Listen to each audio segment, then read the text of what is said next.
Hello, everyone, and welcome to the Red Hour, a show where twice a week I introduce a little bit of chaos into Star Trek by reviewing a random episode. Today's episode is the Next Generation, season 7, episode 25, All Good Things. Now, for some reason last week I thought that this was like a two-parter, but it's all just one episode. So I went ahead and did the whole thing. I was gonna try to split it up because it's like it's longer. It's an hour and a half. But I decided to just go ahead and go through it, and just finished up watching it. Maybe 20 minutes ago. So it was a time crunch, but I got it done. So. Again, welcome to anybody that's watching now, and anybody that watches in the future. Glad to have you here. So, if anybody grew up watching TNG, you've seen this episode. It's the season or the series finale, and quite a good one. So, let's get into it, because there's a lot to discuss. So, Worf and Troy are walking out of the holodeck, and presumably had been on a date or some sort of romantic situation. And all of a sudden you see Captain Picard come up to them. He's wearing like a night robe, and it's late at night on the ship, even though you're in space. But they have shifts. Everybody has a shift, and he's asking him, what's today's date? What's the date? And and the star date, and all that. And this is a classic. When somebody's like time traveling, they're like, "What's the year?" Or what's the date? No, the date, the year. You see that a lot, and he explains to them that he had been talking to somebody from the past, and that he had been jumping from the past to the present to the future and back and forth for a while. And I had to wonder, I never thought about it before, but I had to wonder, like, how long had he been doing this before before this teaser happens. And later on we get sort of a explanation as to how long. They don't say so, but I was able to figure out based on the information that we're given. So, then, that's the teaser. Roll the credits and the theme. So we come back, and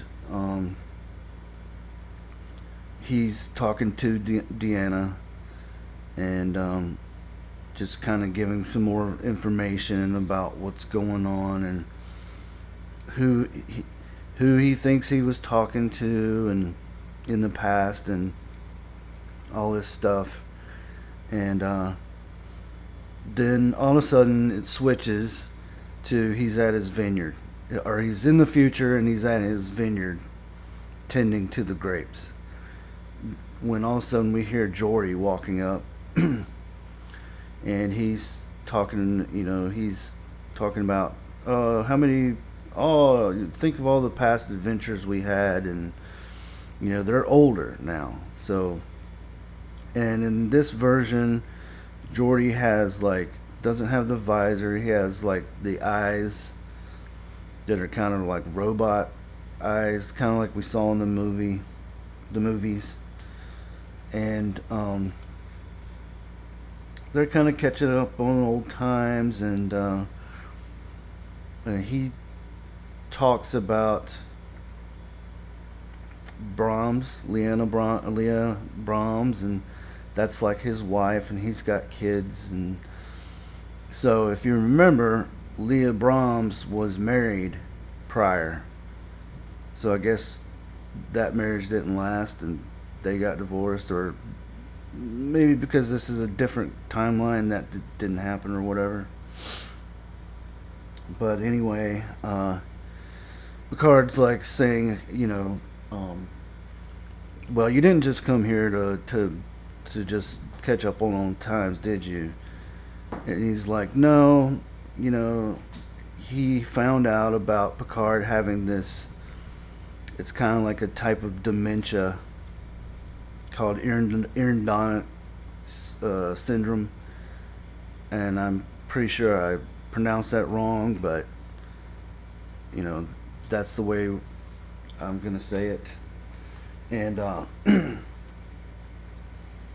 and then right about that time, he jumps to the past, and this time it's pronounced that wrong, but and this time it's the Enterprise, but it's like back when the Enterprise was first, in docking bay before they set off on their 5-year mission. And he's with fucking Yar. He's with Yar in one of those little docking shuttles, and you see like a close up, a flyby of the Enterprise, and he's kind of like thrown back a little bit, and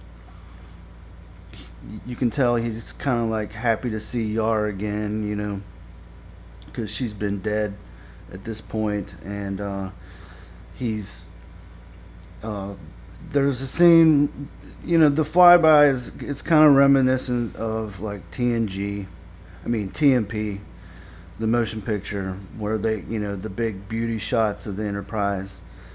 And it's in docking bay, and then all of a sudden he's back to the present again, and this time he's in sick bay, and he's talking to Crusher, and Crusher says that she doesn't detect any signs of endemic, whatever the symptom, the dementia. I can't pronounce it. Sorry, guys and gals. But says there's like something in his brain that's kind of like, messing with him a little bit. And I forget exactly what she called it, but it was something that she had never noticed before. And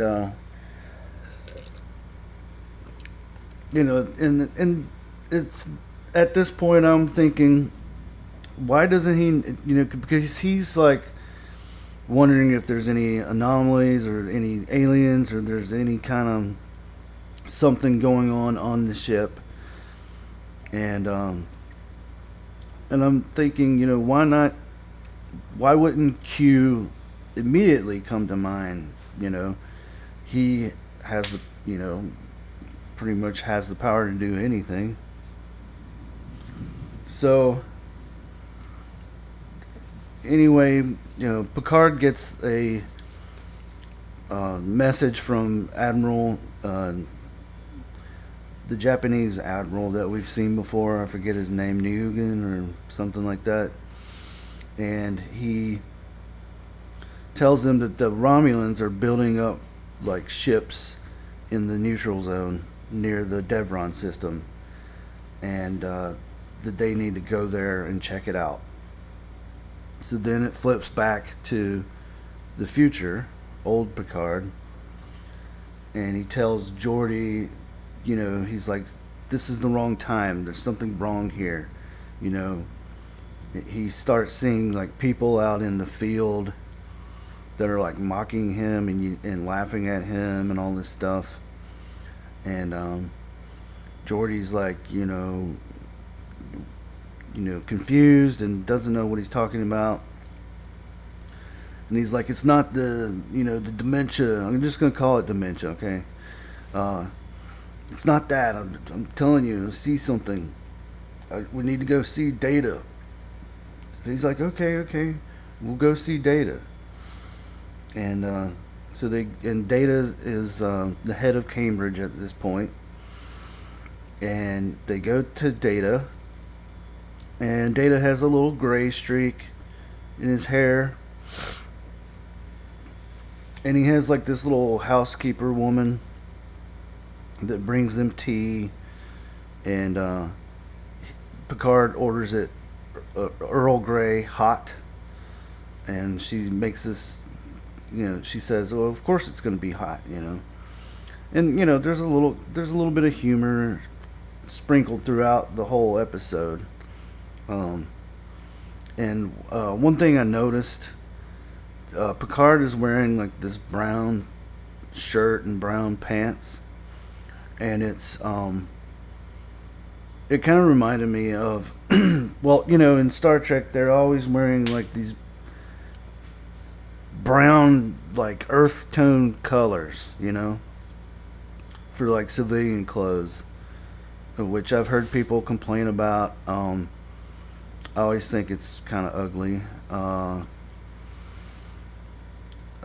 wearing my Pink Floyd shirt right now. Why don't people wear, better clothes? But the one thing that I noticed is that what he's wearing kind of reminded me of some of like, that rebel general in A New Hope that's showing the diagram, the plans for the Death Star, and how to shoot the thing. It kind of reminded me of that, or some of the other rebel uniforms where they're all wearing like brown clothes. Just thought I'd bring that up. So then it's back to like the past. So I split it up into, you have the present Enterprise, which is the one that we've been following for the past 7 years, or that's our current Enterprise. Then we have the future, and then we have the past Enterprise where they have like the season 1 clothes, uniforms with the stripes on the shoulders and stuff like that.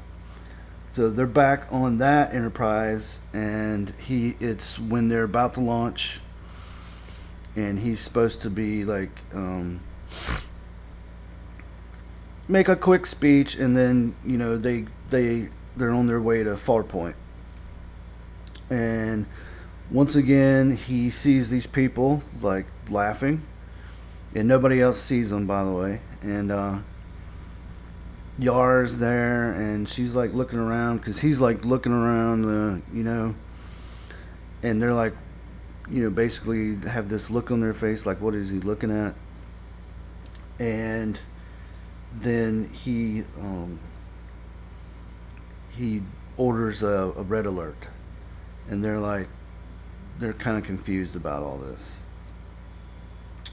And then one thing I liked about this is the way they have the old uniforms back, and then they have Deanna with that little they called it a skank or a skank.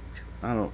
It's skirt. It's basically a long shirt, and and the men wore them too on those first couple of seasons. And she has her hair like, her hair is always curly, but in particular the first season it was like really curly, and she has her hair like the way they had it in the first season. And then there's later on points where you have O'Brien, you have Chief O'Brien, who's there, who at this point is on Deep Space Nine, but they bring him back. And you have Worf with his shorter hair. Like in the present time, he has longer hair, And also at this point, I think, well, no, Worf doesn't go till later, but so then he's so I thought that was cool. You know how they made it. They recreated that look, and another thing. And then he asked Counselor Troy, you know, do you sense any presence on the ship? You know, any alien presence, anything that beyond like what we would normally, you know, what you would normally consider alien life. And she says no. And then that got me to wonder, has she ever sensed Q? Spoilers for a 30-plus-year-old episode. And I don't think she ever did. I don't think she ever did. But then Picard is told the same thing about the Devron system. Starfleet tells them to proceed to Devron system. How there's ships building, there's like cargo ships or something building up in this time. And he, you know, they're like, should we proceed to Devron system? And he's like, no, we're going to proceed to Farpoint. And you'll find out why later. Again, spoilers. And so then it's back to the present, and at this point he can like kind of remember more. I'm like Dave Letterman. I'm taking my notes as I go along and just throw them on the floor. So he can remember more from like the other timelines,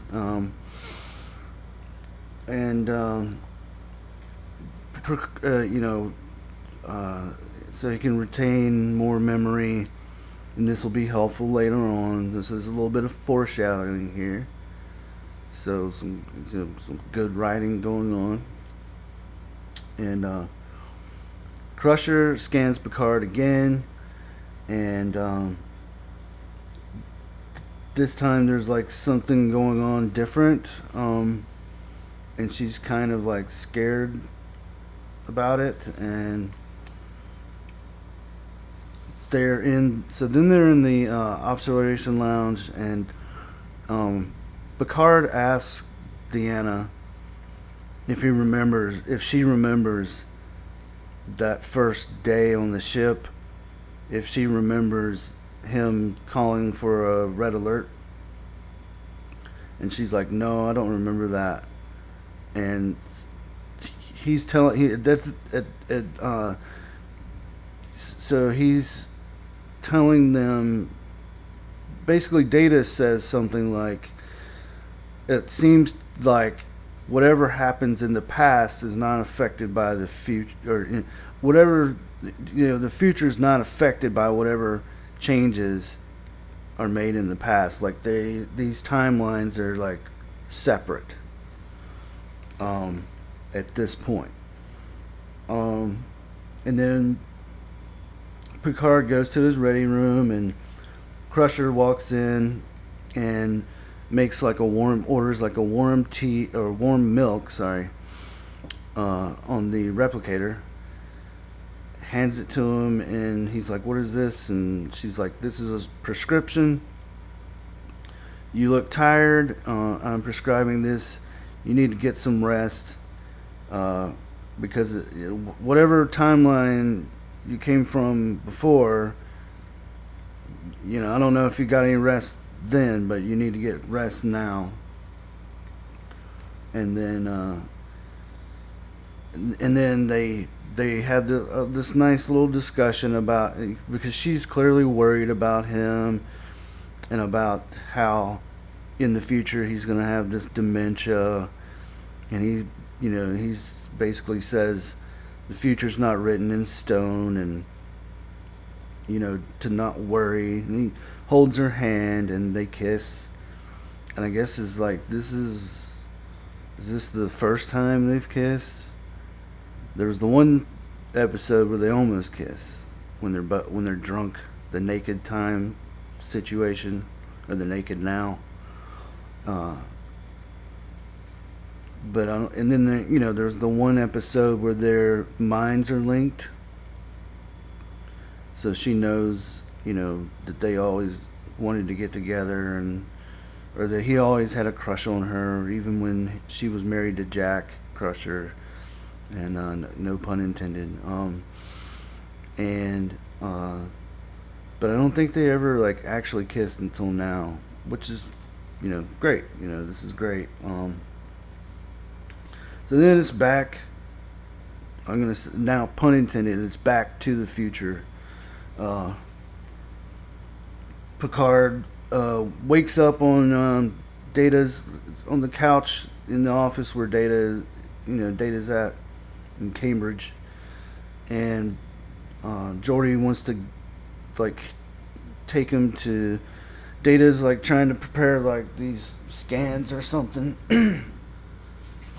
and he's like. And he's like, no, we got to go to the Devron system. He's like insisting. And so then they're talking about how they need a ship. And he's like, well, I guess I'll have to pull in some old favors, won't I? So they contact Riker. And Riker's the captain of the Enterprise now. And he's like I can't really help you, it's too dangerous. At this point the Klingons had taken over the Romulan territory, and there's issues with the Klingons in the Federation right now, and it made me think of Picard season 1 when he needs a ship, and you get that famous or infamous line where he goes to the Admiral, who looks like Annette O'Toole but isn't, and she's like, sheer fucking hubris, and I was like, at least Riker didn't say that, thank God, but Riker can't help, so Data suggests, why don't we use a medical ship? And he's like, yes, a medical ship, because a medical ship can go into Klingon territory, and the Klingons are allowing medical ships, and of course he knows someone. He says, contact the USS Pasteur. I used to have some pull with the captain, and and then they're like, they want to get in hold of Worf, to see if Worf will let them pass through the system. So they go to the USS Pasteur, and Crusher, Dr. Crusher is the captain, and she has retained. Her and Picard were married, but then got divorced, and she retained his last name. And then there's a funny little moment where the ensign says Captain Picard, and they both turn and say yes. But clearly she's talking to, the ensign is talking to Crusher. Like I said, there's little jokes sprinkled in there, and they're not, it's not like nowadays where it's jokes, inappropriate jokes in inappropriate places, and Star Trek's always been good about that up until the Kurtzman Jar Jar era. So then, and they have the same uniforms as you see in Voyager Endgame, and I think we might have even seen them in the Picard show, or I think I know they have I think they have the same comm badges, but so Picard. So then there's another joke where she tells him that he looks tired and needs to go to bed, get some rest, and he gets mad and he's like, "I'm not a child, shouldn't talk to me about like that." And then he's like, "I'm going to bed to get some rest." Hi, so again, sprinkle down humor, not inappropriate humor at inappropriate places, and not overdone, like we see nowadays, like Marvel movies, and even sadly, the new Superman movie, where serious moments are undercut by a quick joke, like when Lex is talking, or Superman is talking to Lex about how his humanity and blah blah blah, and then here comes Crypto to beat him up. But that's a discussion for some other time. So then he walks in on, he walks into the turbo lift, and as he's walking out of the turbo lift, he's in the past Enterprise, and at this point, he's it kind of seems like he's used to it, because he's able to quickly gather what's going on, and like I said, he retains more memory the more times he does it. And he's asked the helmsman if there was any anomalies or anything going on in this section of space, and they're like, no. And I think O'Brien is there, and he's confused, and he's like, I don't get it. This should be the point. Where is he? And he's like, damn you, Q, enough's enough, And Yar, or Worf says to Yar, what is a Q? And she's like, well, as far as I know, it's a letter of the alphabet. So this is the point in Farpoint where Q would have appeared. So he walks into his ready room. He's like, I'm going to my ready room. And as he walks in, there we are. We're in the trial. And this was going to be the part where I was going to cut it off and do the second half later, but I just decided to let's just do the whole thing. Hopefully I don't bore you guys to death. But since it is sort of the halfway mark, let's take a look and see if anybody's out in the chat.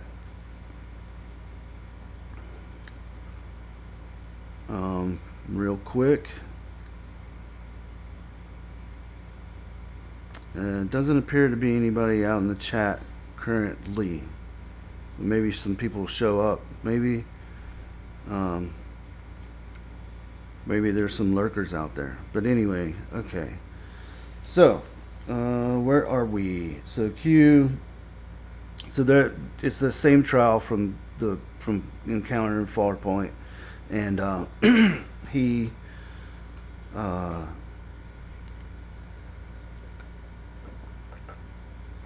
So Q shows up, and he's dressed up, like the judge, and tells Picard that the trial never ended, and because Picard's like, hey, last time, I proved to you that humanity was worthy, and da da da da.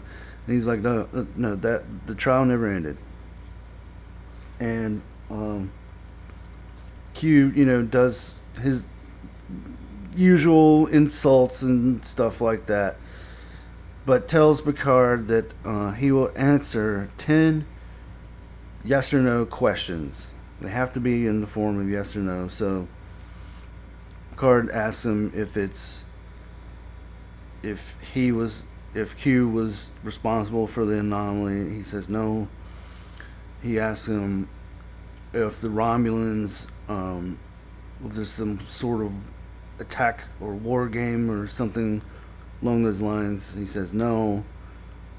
He answers two questions posed as one question, but Q, being the asshole that he is, considers it two questions. The asks him if he asks if Q is responsible for the time jumps. He says yes. And then he asks him something else that is not a yes or no question, which therefore forfeiting his all the other questions. So Q tells him that because that humanity is to be destroyed, and that the continuum is not the one doing it, and basically it's Picard that is doing it. So Picard goes back to his ready room, calls for a red alert, and we're back in the present. And they're back in the so they go to the observation lounge, and that's where they explain to our present day crew that it's Q that's sending him back and forth through time. And I think it was Riker that says, "Well, what how do we know that he's just not playing another one of his games?" And Picard is like, "Well, he seemed kind of serious, and stuff like that." So then they approach, and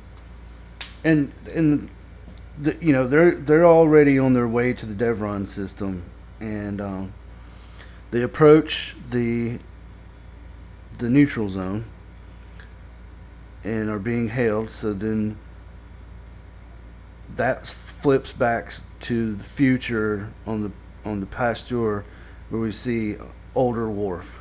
And older Worf is saying to Picard that he can't help him because it's too dangerous. Same kind of situation with Riker.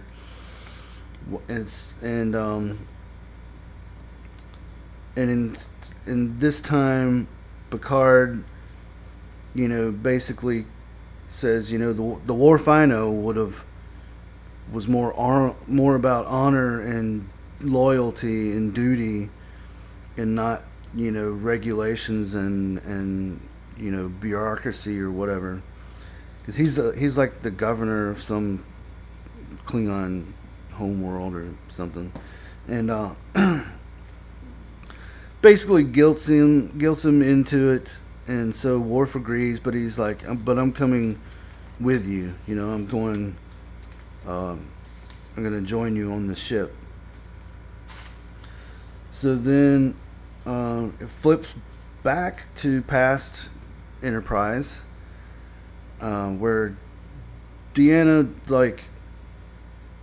comes to his ready room, and she's like, "Hey, the crew is new, and they're kind of confused, and they kind of don't know what's going on." And she encourages Picard to tell everybody to what's going on. And he's like, "I can't do that. You just have to trust me." And then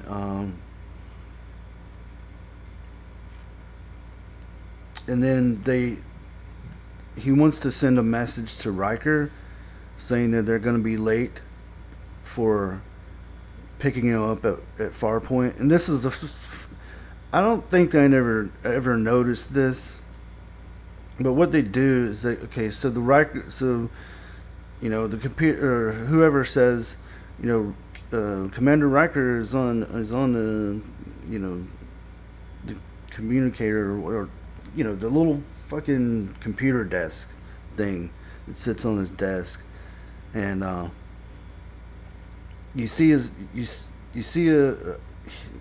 Picard say something to him like, "We're gonna be late," and it switches to Riker and his face, and it's old footage from I think it may have been from Encounter of Farpoint. If not, it's from. Uh, it almost looks like Arsenal of Freedom, because it's obviously not. It's not Jonathan Frakes with a shaved beard. You know, it's definitely him. Like which is a clever trick. I don't think I ever noticed. And then you hear, and then it switches back to Picard, and it's like you hear his voice, but you don't see his face. I forget what they call that. ADR, right? Where you're when you're like in a TV show where you see the back of somebody's head, which is clearly just a stand-in actor, but then you hear that that character's voice, so it's recorded like in a booth somewhere, and not on set. That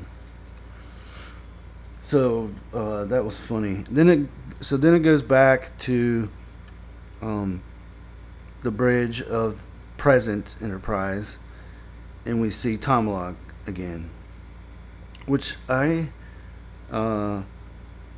always wish that they would have Tomalak as a villain in one of the movies. I don't know when that actor died, but I'm pretty sure he was still around when the movies were going on, and I really wish that they would have had him. I almost also kind of wish that they would have had Q as a movie, and like my idea, and I think there was even a novel about this, where have Q bring Kirk, Picard, Archer, have all of the captains together in some sort of conflict where they have to work together on in a crossover movie, that Avengers style. And I see that Michelle Ferry is out in the chat, so hello to Michelle Ferry. Thanks for stopping by. So where were we? Oh yeah, Tomalak is there, and he's like, basically, well, we're waiting, because that was when they were getting hailed. So Picard proposes to Tomalak, let's each send one ship to the Devron system to investigate this anomaly. And he's like, did Starfleet approve this? And Picard's like, nope. And he's like, oh well, I like this plan already. And that was funny because you hardly ever see humor from Tomalak. You see humor, but in a different way. And so it was kind of interesting. I'd kind of forgotten about that, actually. So they get there, and it's like this giant wormhole-looking thing. And Picard notes that it gets larger in the past. So in the past, it's larger. And then in the future, they get there to the Devron system, and there's nothing there. And I think Data suggests an inverse tachyon pulse. And tachyons are always associated with like time travel and stuff like that. And I think I looked it up like a long time ago, and I think tachyons are actually a real sort of thing, but I don't remember exactly like what they do kind of weave in a little bit of science, real science in there, which Star Trek has always done, and they do it mostly well. Discovery used the tardigrade, and they they used some other kind of things in later seasons. Like um, there was an episode in Discovery, I think it was season 3 or 4, where the the ship is like in ice, and the ice starts like rapidly enclosing the ship, which physics kind of dictates that kind of wouldn't happen. But then I looked it up later on, and there is some root in reality there, like organisms that I don't remember exactly what it was. So I give them credit for like taking scientific ideas and sort of expanding on them and adding them into the plot of episodes.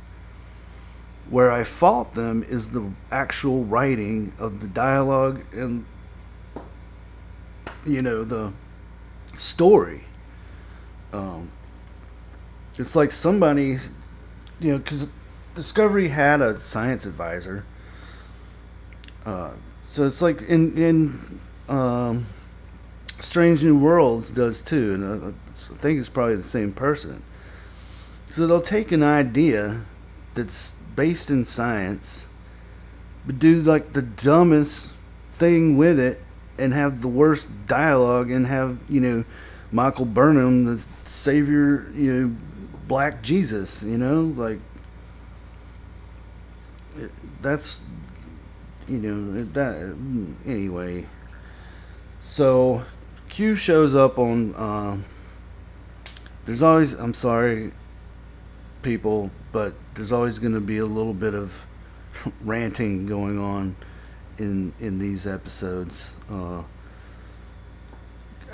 I don't want to just boringly go through the plot of each episode. I kind of want to talk about how it reminds me of another episode, or how I thought another episode was better with the same sort of idea, or things like that. I think that's more interesting than just boringly reciting the plot of the episode. I mean, if you've seen it, I don't have to tell you that.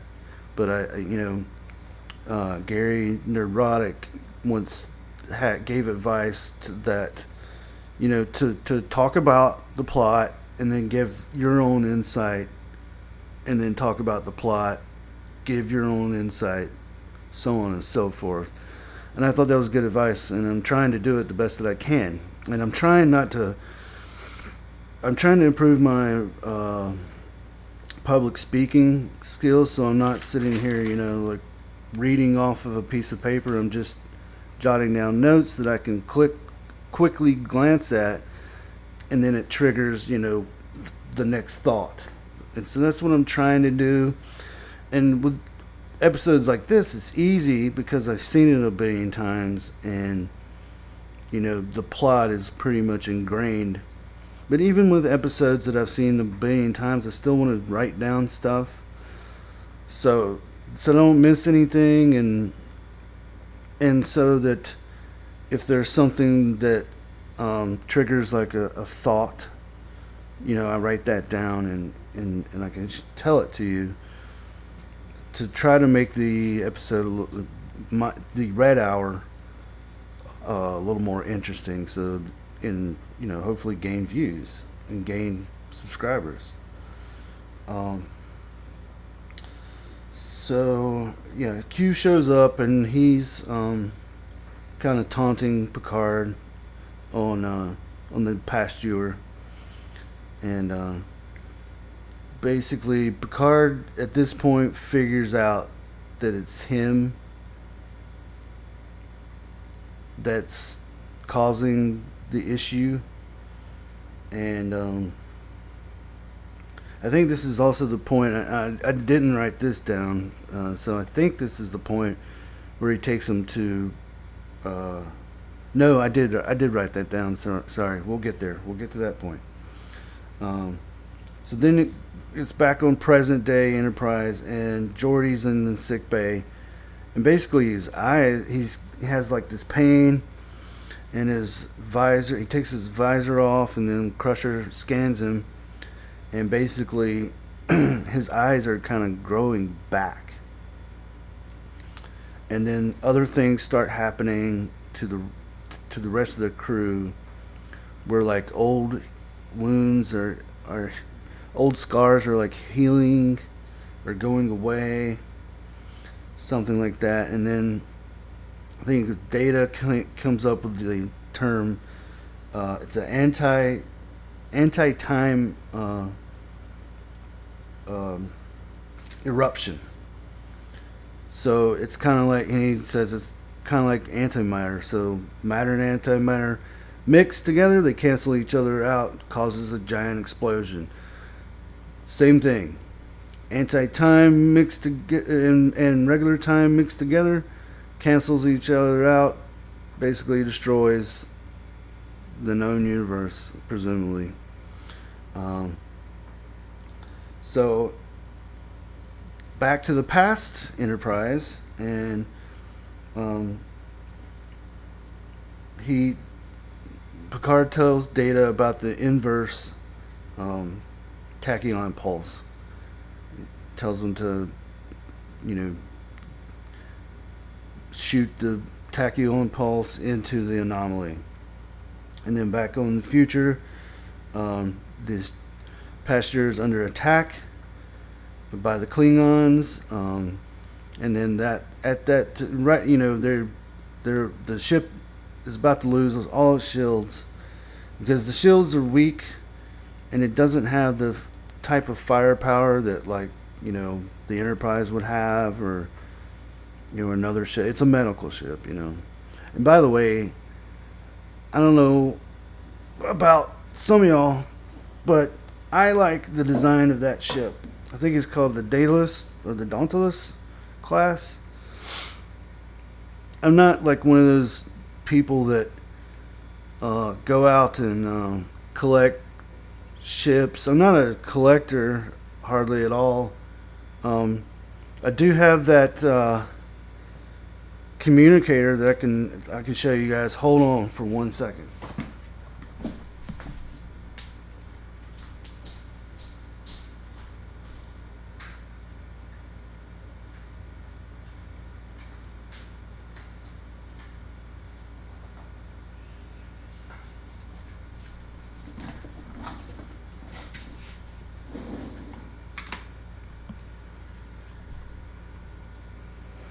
So yeah, I don't collect toys. I don't have, action figures. I don't collect a whole lot of things. I have some comic books. I have a small collection of movies, especially now that you know, streaming service are taking movies off. But anyway, this is the communicator that I showed another time, but it wasn't charged. But yeah, it makes a little noise. Enterprise,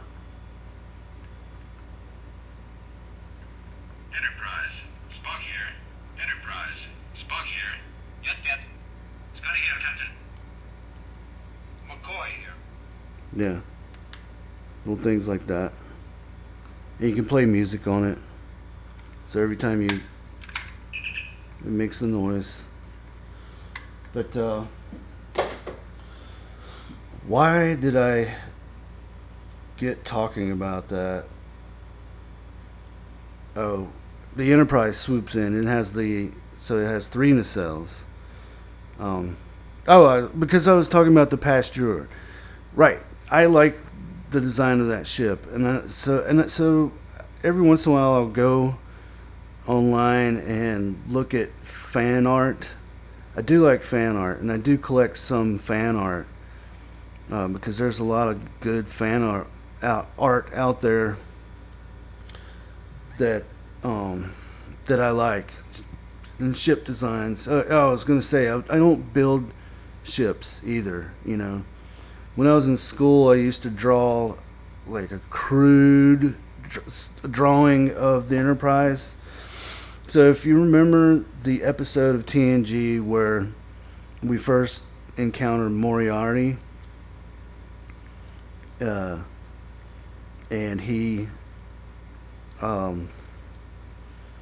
draws the Enterprise, and Data's like freaking out, and he won't show Geordi. He won't show. He like leaves the holodeck and goes straight to the bridge, and then they show the picture of the Enterprise. That's about as good as I can do as far as drawing goes. And I draw stick figures, but they're I like stick figures. They're simple, they're fun. You can do little fun things with them.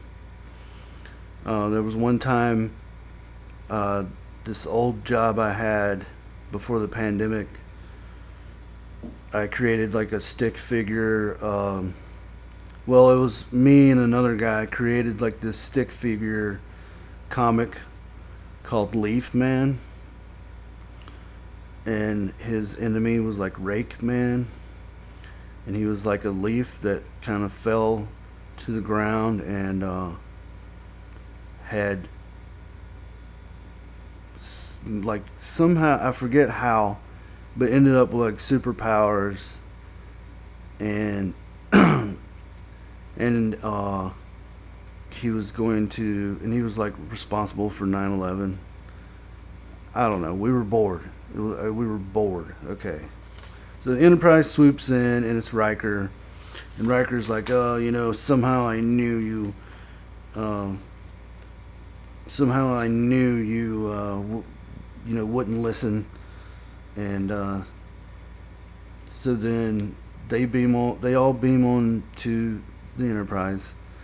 And Worf and Riker, have beef with each other because of Deanna. And that's kind of alluded to in the beginning of the episode. Okay, so back on the present day Enterprise, Nurse Ogawa is pregnant, but then she lost the baby because the baby essentially went from being a almost born baby to like a Benjamin Button type situation until basically DNA is breaking down, and it's basically going to happen to everybody. Basically, that's how all of humanity is being destroyed, because DNA is just kind of it's this anti-time thing is like causing everything to kind of Benjamin Button kind of thing, like age backwards or whatever. DNA is like breaking down, and then Picard says something about we need to inform Starbase 23 or something like that, and find out if they're having the same issues. And as you recall, Starbase 23 is in the neutrals, or near the neutral zone, is an important strategic starbase to keep an eye on the Romulans. And because how we know this, the episode Future Imperfect mentions it. So that aspect of that episode where the little kid is doing all these holograms and stuff, that aspect of that episode is real. So Starbase 23 was a real thing. And then this is when Picard, like, I guess walks into his ready room or something, and this is where Picard, or Q, takes Picard to prime, Earth, like 3.5 billion years in the past, and the anomaly is like fills up the whole entire sky, And he says at this point the anomaly basically fills up all of your quadrant, meaning the alpha quadrant. So then he explains to him, or doesn't explain to him, but he shows him like a little puddle of goo, and it's like, this is where life begins on Earth. And except for this time, it doesn't. And that's when Picard figures out, okay, so you're saying I'm responsible for this. And he's like, yeah, somehow Picard has caused the anomaly. And it's basically what I would consider like a causation loop. You know, like that episode Cause and Effect with Kelsey Grammer, where because they're doing this, this happens, and because that happens, they're doing this. You know, and they have to finally, figure out how to break the loop. So this is another one of those type of episodes. And so back to the present, Enterprise. Picard gets Data to scan the anomaly, and they realize that there's, I forget what kind of scanning object it is, because he's briefly in the past, and Data's like, well, I could do that, but that type of scanner is not part of the ship yet. It's still being developed in the Daystrom Institute. Then they go back to the past, or to the present, and he's like, hey, Data, do we have this type of scanner on board the ship? And he's like, yeah. And he's like, I need you to scan the anomaly.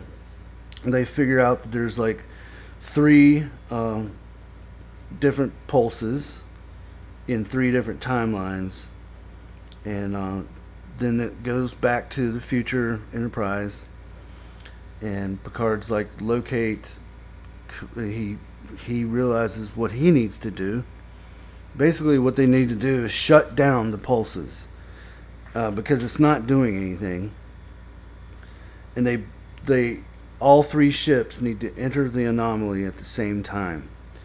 And he's asked the computer, where's Captain Riker?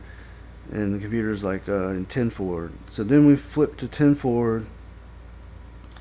And they're all sitting there. Everybody's sitting, Geordi, Data, Crusher, and Riker are all sitting there. And Worf's like sitting elsewhere. And, they're talking about how Troy had died. And, that was hard on both of them. And they've had this rift going on for like 20 years, and this beef or whatever. And there's a little bit of a moment there, and then that's when Picard walks in, and they're trying to get him to go. He's wearing his little night gown or whatever, and they're trying to get him to go back to sleep. Or no, he's wearing that brown suit. And he's like, no, he's trying to explain the situation, and he's saying that what we do in the future is affecting the past, and we're causing the anomaly by what we're doing now. And then eventually Data puts it together. And so more recently, I learned about this idea called quantum entanglement. And quantum entanglement is like, there's 2 particles that are linked together, can be linked together, and basically share the same fate. And it doesn't matter how far apart they are, or even if they're light years away. So if you have a electron here on Earth, and an electron, light years away, and somebody does something to that electron on Earth, it can affect the electron on light years away. So technically, if it's light years away, technically it's kind of like time travel, because we don't, if something's 4 light years away, that means, at the speed of light, it takes 4 years to get there, or we're seeing the light from that star, but it was 4 years ago. So that's kind of how you scientifically explain time travel, and whether it be in the past or the future. But really, because people say, okay, you can theoretically time travel to the future, but time travel to the past is impossible. Well, not if you include quantum entanglement, and you could figure out some way to like build some kind of machine that would entangle these particles, and then it would like, I don't know, create some sort of wormhole and affect them somehow. I mean, it's way beyond my understanding. You'd have to talk to, Brett Weinstein, or one of those guys, Michael, that British dude, or, not Neil deGrasse Tyson, because he talks out of his ass a lot of times. But I've seen people talk about it like on Joe Rogan. So if anybody says, people that hate on Joe Rogan, well, he brings a service by bringing these people on that an average idiot like myself can kind of get a little bit of grasp on physics, whereas if I'm watching PBS, I may not be able to get it, because Joe Rogan can ask questions that, an average dude would ask, and that way you understand it better. So it wasn't until I kind of understood that principle, or that,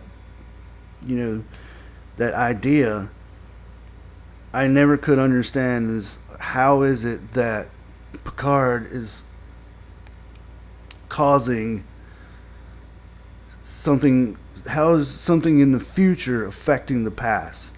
And then there's other concepts like this that go more into the paranormal type shit, to where it's like a reverse butterfly effect, kind of like somebody could be thinking about the cure for cancer or something, and maybe they somehow affect somebody now that comes up with a cure for a specific type of cancer, which leads to more and more cures. And then eventually the person that had that initial thought, it was like a scientist that comes up with the cure for all cancer and receives a Nobel Prize or something.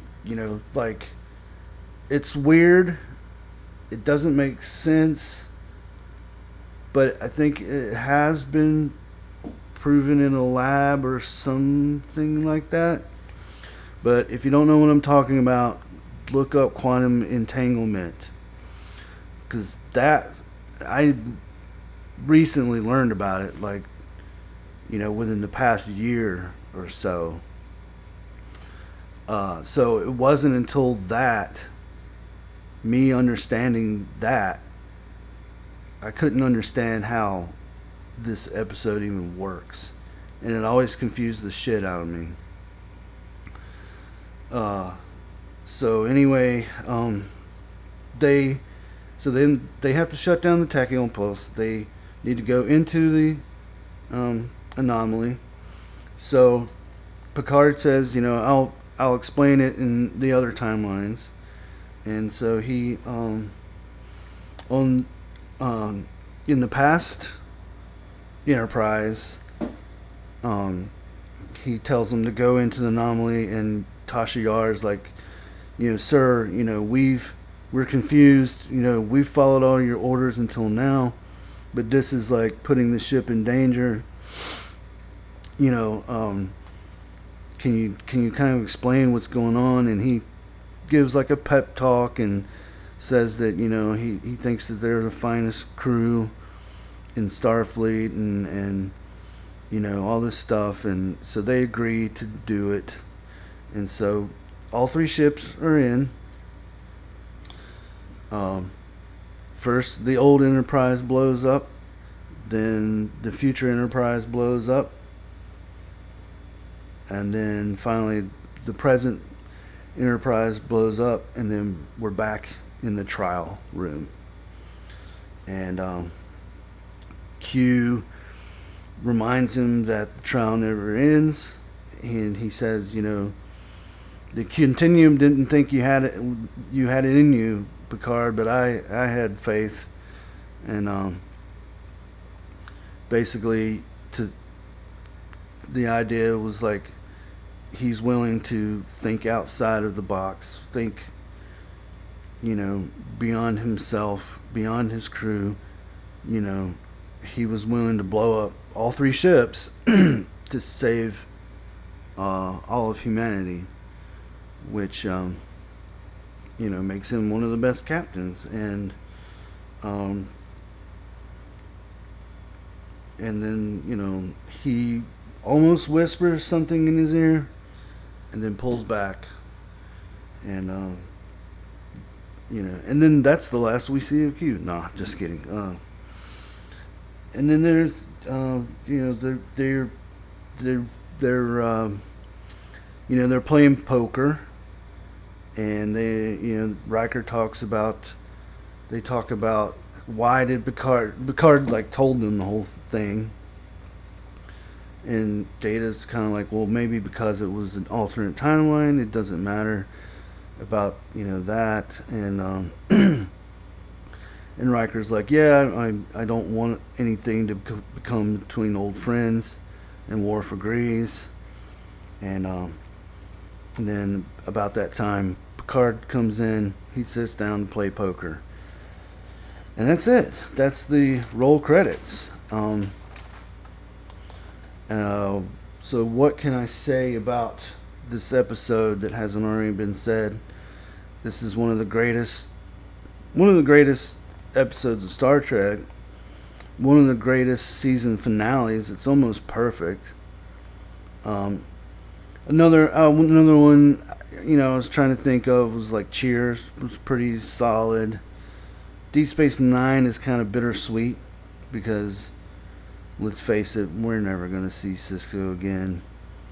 And that What We Left Behind documentary where they did like a mock season 8 probably would have been great, and I would love it if they would bring Sisko back, but Avery Brooks he's not coming out of retirement, like, unfortunately. I say to Paramount, bring in Brian Fuller, bring him back, give him and Avery Brooks a dump truck load of money to do, a 10 episode or 12 episode Deep Space Nine reunion. But they won't do it. No. But 12 Monkeys was another one that had a good. That one, that's the whole show was about time travel, And they really, and that's Terry Matalas who did season 3 of Picard. They really like nailed that one. They they were able to wrap up every little loose end that they had dangling out there, and I didn't think they could pull it off, but they did. And he did in Picard too. I mean, like, that guy really knows his shit. But would they give him a show? No, they want to keep Kurtzman around for some stupid reason.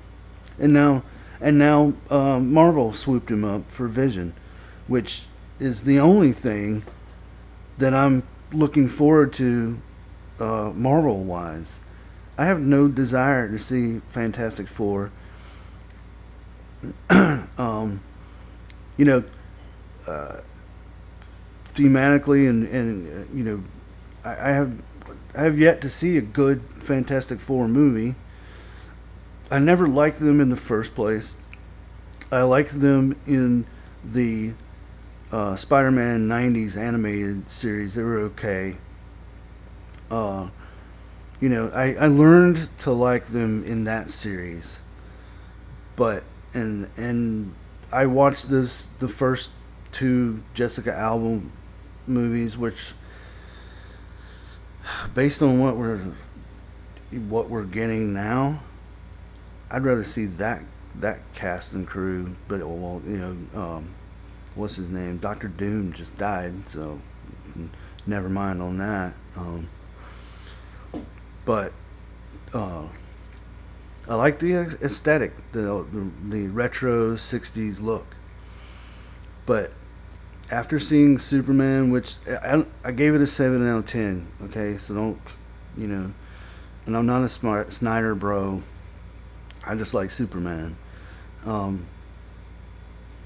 But I would have just waited.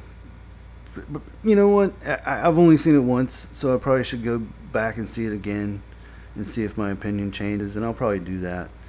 But I'm not gonna have time like anytime soon, so I probably will have to wait till it comes on streaming.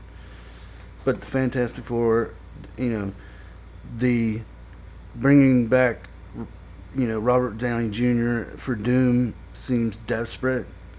So I'm not, you know, we'll see. The Russo brothers, the Gray Man, that sucked. It sucked so hard. I hated it. I liked it. You know, at first it seemed okay, but then it just did not stick the landing. So, you know, I can't say that I'm excited for it. I will check it. You know, we'll see. But Vision with Terry Matalas, you know, I'm willing to give it a fair shot and see what he has to say. You know, WandaVision, I liked to a certain point, and then they turned her into a villain, and then they made her even worse of a villain in Mom. You know, so, you know, we'll see. So, anything else that I wanted to say? It's just a great episode. It's a great science fiction episode because I've always liked time travel.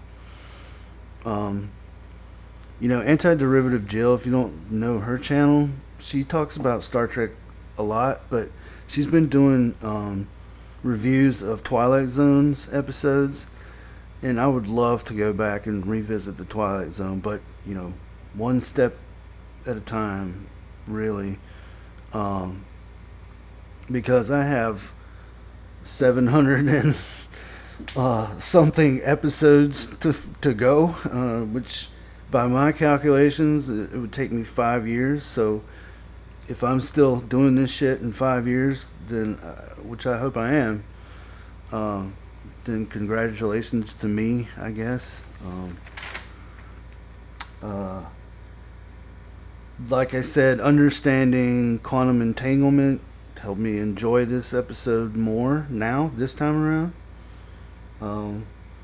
It's a great ending to the series. The only thing that I would cut out is Worf and Troy romance. I mean, it went nowhere. We saw that, you know. She ended up marrying Riker. You know, that was you know, it was just fucking stupid. And they did the same thing with Seven and Chakotay. Like they wanted to shake up things a little bit. But so that brings us to the portion of the show. And wow, we went over an hour. Well, it is the season or series finale. I mean, what are you gonna say? That brings us to the portion of the show where I choose the next, or fate chooses the next episode. But before I do that, and once again, I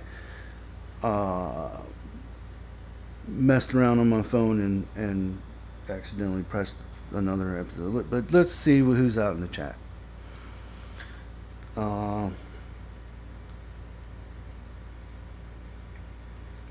Michelle Ferry says, I forgot about this episode. How could you forget about it? It's the final episode of TNG. Okay. I like your movie idea with Q. Oh, thank you.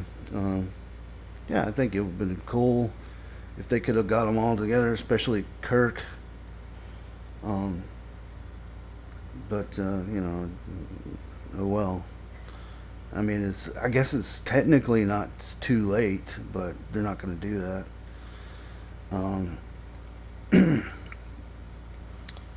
So anyway, so yeah, I messed it up. So it's on Voyager. It should be on TNG, but it's not. So well, let's plus the next episode and see where we got.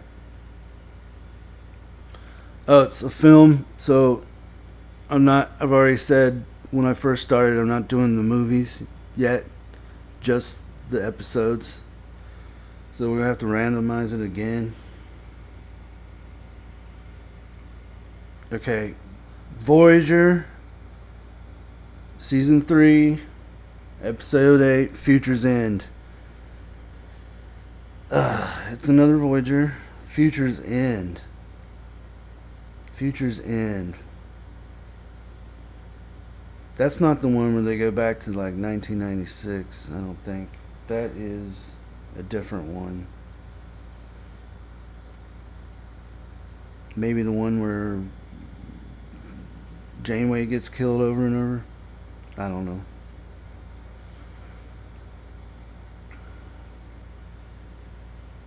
know. Years have gone by. Okay. I mean, understandable. Okay. Well, that's why we're doing this, Michelle. For people like you that maybe forgot about these episodes. So that's another part of the reason why I'm doing it. Anyway, that is going to be it. I'm going to have to wrap it up. It is well over an hour. I guess that's to be expected. Thanks for coming out, everybody. Thanks for people in the chat. Thanks for people that see this episode in the future. I will be back on Sunday at 8 p.m. Now, I am job hunting currently, and my days off and schedule may change, so I may have to change the days to where I do the show, but the time will remain the same. The time will remain the same. And I am going to be doing a review of Strange New Worlds. I haven't decided if I'm going to just record that one or do a live. Probably do live. So it'll probably be sometime over the weekend. Probably Friday or Saturday. It'll be same time, 8 o'clock. So check that out. If you don't check it out when I'm doing it live, check it out later. Strange New Worlds, Season 3, which starts on tomorrow, I think. So have a good night, live long and prosper.